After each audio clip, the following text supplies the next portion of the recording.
အားလုံးပဲမင်္ဂလာပါအင်းမြင့် education မှာယနေ့သင်ကြားမယ့်သင်ကြားရေး lesson ကတော့ G9 သင်ရိုးအခန်း1ရဲ့ Lesson-11 ပဲဖြစ်ပါတယ်ဆရာတို့ပုံစံနံပါတ်5ကိုဆက်လက်လေ့လာလိုက်ရအောင်ပါပုံစံနံပါတ်5မှာဆိုရင်အောက်ပါကိန်းနှန်းများကိုရှင်းပါလို့ပြောထားပါတယ်ဒီမှာဆိုရင်ဆရာတို့ပုံစံခွင့်5ပုံရှိပါတယ်နံပါတ်ကကြီး 2 root 3 plus 5 root 3 minus 3 root 3 irrational ကိန်းတွေပေါင်းခြင်းနှုတ်ခြင်းပြုလုပ်တဲ့အခါမှာအခရာကိန်းပေါင်းခြင်းနှုတ်ခြင်းနဲ့အတူတူပါပဲအဆင့်တူမျိုးတူမှာပေါင်းလို့နှုတ်လို့ရတာပဲဖြစ်ပါတယ်ဒီမှာဆိုရင်ဆရာတို့ root 3 root 3 root 3အဆင့်လဲတူပါတယ်အမျိုးအစားလဲတူပါတယ်ပေါင်းလို့နှုတ်လို့ရပါတယ်ပေါင်းခြင်းနှုတ်ခြင်းပြုလုပ်တဲ့အခါမှာရှေ့ကမြောက်ဖော်ကိန်းတွေကိုပဲပေါင်းခြင်းနှုတ်ခြင်းပြုလုပ်ပေးရတာပဲဖြစ်ပါတယ်ဒီမှာဆိုရင်ဆရာတို့က2ရဲ့5ရဲ့ပေါင်းရင်7မှာ7နဲ့ကနေ3ကိုနှုတ်ရင်4ပဲဖြစ်ပါတယ်ရရှိလာသောတန်ဖိုးသည်4 root 3ပါနံပါတ်ခါခွေ3 root 2 plus 7 root 2 minus 5 root 2လို့ပေးထားပါတယ်အစင်လဲတူတယ်အမျိုးအစားလဲတူတယ်ပေါင်းလို့နှုတ်လို့ရပါတယ်ပေါင်းနဲ့နှုတ်တဲ့အခါမှာအတွင်းထဲကကိန်းတွေကိုပေါင်းခြင်းနှုတ်ခြင်းပြုလုပ်ပေးလို့မရပါဘူးမြောက်ပေါ်ကိန်းတွေကိုပဲပေါင်းခြင်းနှုတ်ခြင်းပြုလုပ်ပေးပါမယ်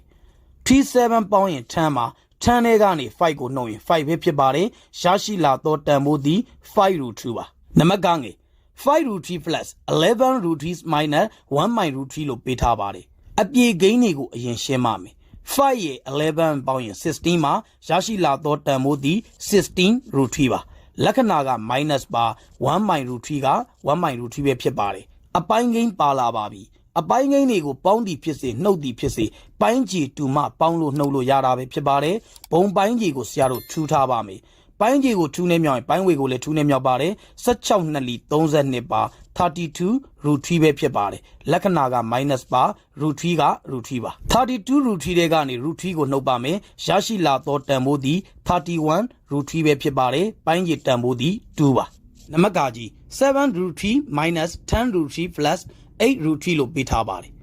အဆင့်တူမျိုးတူရင်ပေါင်းလို့နှုတ်လို့ရပါတယ်လက္ခဏာတူတာအရင်ပေါင်းပါမယ်7 8ပေါင်းရင်15ပဲဖြစ်ပါတယ်15နဲ့ကနေဆရာတို့10ကိုနှုတ်ပါမယ်ရရှိလာသောတန်ဖိုးသည်5ပါအဖြေကိုပြောပါဆိုရင်5 root 3ပဲဖြစ်ပါတယ်နံပါတ်2 2/3 root 2 plus root 2 minus 1/2 root 2လို့ပေးထားပါတယ်အပိုင်းကိန်းတွေပါလာပါပြီဒါဆိုရင်ဆရာတို့ကဘုံပိုင်းကြီးအရင်ယူပါမယ်ဒီမှာပိုင်းကြီးက3ပါပိုင်းကြီးက2ပါဘုံပိုင်းကြီးကိုဆရာတို့စစ်ထားပါမယ်ပိုင်းကြီးကို2နဲ့မြောက်ရင်ပိုင်းဝေကိုလည်း2နဲ့မြောက်ပါတယ်2နှစ်လီ4ပါရရှိလာသောတန်ဖိုးသည်4 root 2ပါလက္ခဏာက plus ပါပိုင်းကြီးကိုစစ်နဲ့မြောက်ရင်ပိုင်းဝေကိုလည်းစစ်နဲ့မြောက်ပါတယ်ရရှိလာသောတန်ဖိုးသည်6 root 2ပါလက္ခဏာက minus ပါ